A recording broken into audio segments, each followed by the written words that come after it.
Dr. Fauci, thank you so much for joining us on the Daily Social Distancing Show. How are you? I'm very well, thank you. No, very well. You are an infectious diseases expert who has advised 6 presidents on everything from SARS to Ebola to the HIV epidemic and Zika. What makes coronavirus so different? Well, it's different because, when people used to ask me over the years, what is it that I most worry about with regard to emerging infectious diseases, is a respiratory-borne illness that easily spreads from person to person, but that has a high degree of morbidity and mortality. And unfortunately, that's the worst nightmare you could have, is to have something like that. I mean, there are other diseases. Ebola was frightening, but Ebola gets transmitted only when you're in very close contact with a person who is very, very ill. With this disease, in some respects similar to influenza, but in some respects very different, it spreads very easily. You can even spread it when you're not symptomatic. So it's insidious and treacherous in that you could spread it easily. The other part about it that's really so different from anything that we've ever faced before is that if you look at the mortality of seasonal flu, the thing that you and I go through every season, the mortality is about 0.1%. That's a lot. And we get used to that morbidity and mortality. But the mortality of this is about 10 times that. It's at least 1%. So it's a disease that not only is easily spread, but it can be devastating, particularly for a certain subset of the population. Demographically different. The elderly, those with underlying conditions, heart disease, lung disease, diabetes. It can be very serious for them with a high degree of mortality. Let's talk a little bit about the information in and around corona that's I think getting people confused. I see so many conflicting ideas online, and I guess the horrible byproduct of having social media and the internet is everyone is now an expert and everyone has an opinion.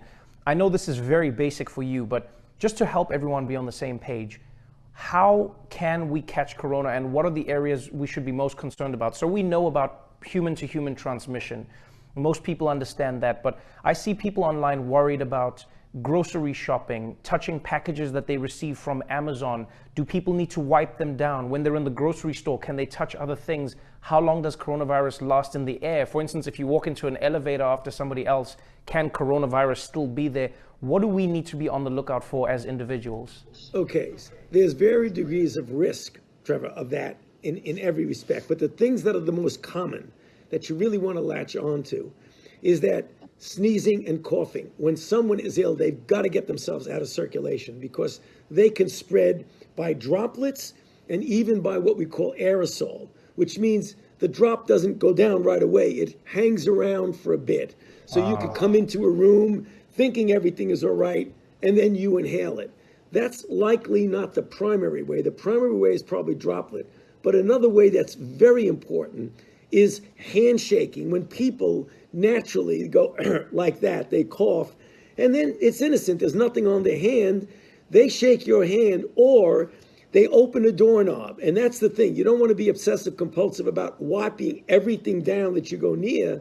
But one of the real bad actors is somebody who just opens a door and then 15 minutes later, because we know the virus can live on inanimate hard objects like steel or plastic for at least several hours. So that's the thing you've got to be careful of. That's one of the reasons why, if you really want to be careful, besides the social distancing of 6 feet, don't shake anybody's hands. Just lose that for a while.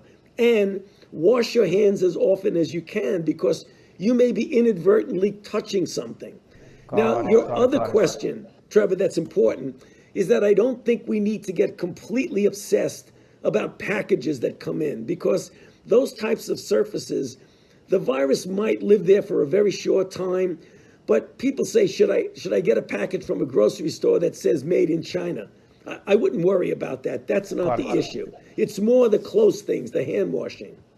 Let's talk a little bit about what you alluded to earlier, the mortality rates of the disease and how people have misconstrued the numbers. We know that people who are older or people who have underlying respiratory infections have a higher chance of dying from the virus.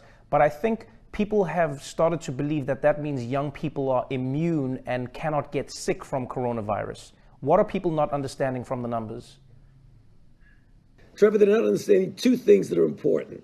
A, even though you are young, you are not absolutely invulnerable, for sure, because we're seeing cases.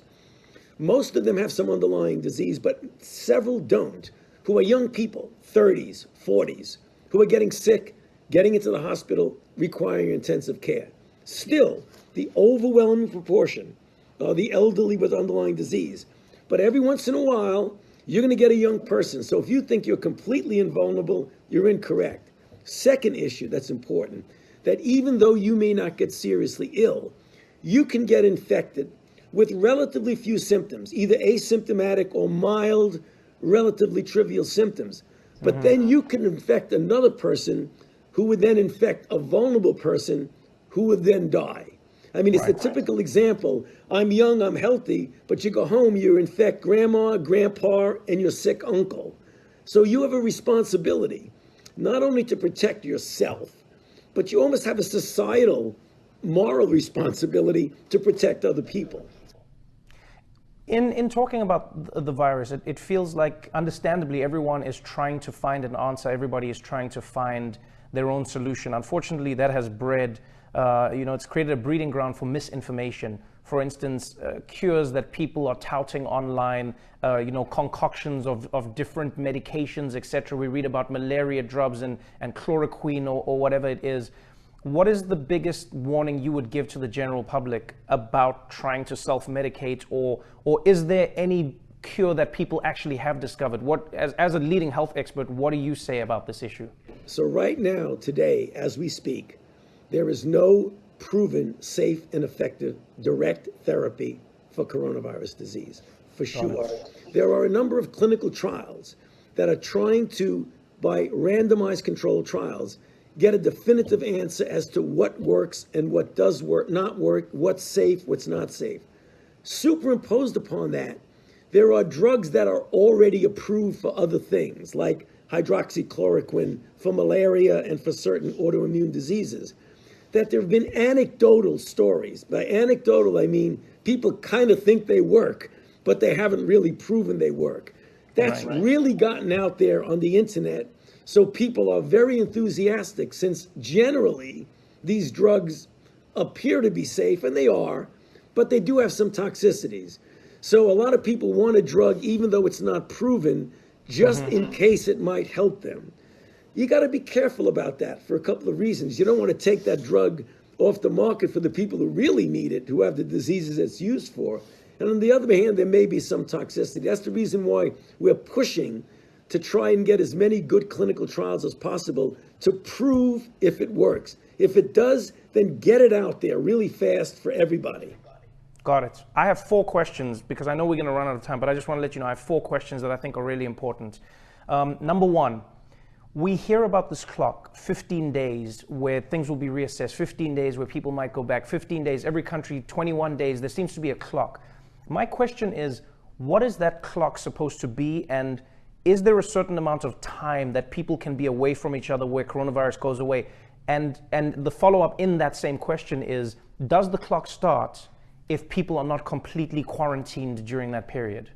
Yeah, the virus is the clock, Trevor. So people say, may arbitrarily, well, in 2 weeks, we're going to be okay. It depends on the kinetics of the outbreak. Right now, take New York City. They are getting hit really hard, and the kinetics of the outbreak is going there.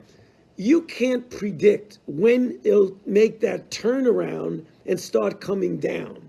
In general, if you look historically at countries that have been through the whole cycle, in China, it was about 8 weeks or so before it went way up and then way down. In Korea, the same thing. So if you look at each individual country, and being a big country as we are here in the United States, we're almost like a lot of little countries. Like New York in itself can be considered a country. California can be considered a country. So it's unpredictable about when you can say this cycle. It's usually measured in several weeks. Sometimes when you're into the cycle, you may only be 2 to 3 weeks away before it starts to turn around. Right. Okay, so then to that point, that's then my second of the 4 questions. Second question is New York City really harder hit, Or is New York's testing making the numbers spike up? And is this something that we're going to see start trending throughout America? Well, there are a couple of good questions right in there. New York is more hardly hit for sure. The nature of the city, the crowding of the city, the fact that you get the beginning of your outbreak when you get influx from other countries. China was the index country that came in. New York is a travel hub of the country. So clearly we had a lot of cases come in. By the time they realized what they were dealing with, they had already gotten a sucker punch. And they really were playing catch up. They didn't do anything wrong. They're not very different except that they're a big, robust city. And because of that, they're getting hit hard. Okay, and then the second last question is with regards to reinfection and immunity. We talk about people who have it and are asymptomatic. We talk about people who are recovering, and we're starting to see those numbers grow around the world. Do we know yet if getting corona and surviving corona means that you're now immune to the disease, or is there a chance of reinfection? We don't know that for 100% certain because we haven't done the study to see re-challenges, whether they've been protected. But I feel really confident that if this virus acts like every other virus that we know, once you get infected, get better, clear the virus, that you'll have immunity that will protect you against reinfection. So it's never 100%, but I'd be willing to bet anything that people who recover are really protected against reinfection. Okay, and then our final question, and thank you so much for your time. I really hope everyone understands how important it is to listen to you. Final question with regards to the government, the CDC, the NIH, and all of the units working together. Right now, it feels like there is a push and pull, a tug of war between states and the federal government, etc. For Americans who are out there watching this, what is the plan, and what do you think needs to happen for the whole unit of the United States to fight the coronavirus, implementing different checks and balances along the way to make sure that everyone fights it and the numbers go down? Well, that's a very good question. Things are implemented at the state and local level. That's the way this country works so well. The federal government is a facilitator, it's a supplier, it's a supporter. And that's the way things should be going. And that's what we're starting to see now as we are catching up on things that weren't done so well in the beginning. We now have many, many more tests. The private industry is getting involved. The government's not making the test. The private industry is. The ventilators that are needed coming out of the stockpile, yet companies are starting to make more. So it really is a marriage between the federal government as the facilitator and supporter of where the real action is at the state and local level. Thank you so much, Dr. Fauci. You've been amazing. I could talk to you for an hour on this, but I know everyone wants your time. Good luck with what you're doing, and I hope we're doing our part to make your job a little bit easier. Thank you. You are very much, and I appreciate the opportunity to speak with you. Stay safe and wash your hands because of that fake cough you did. Take care.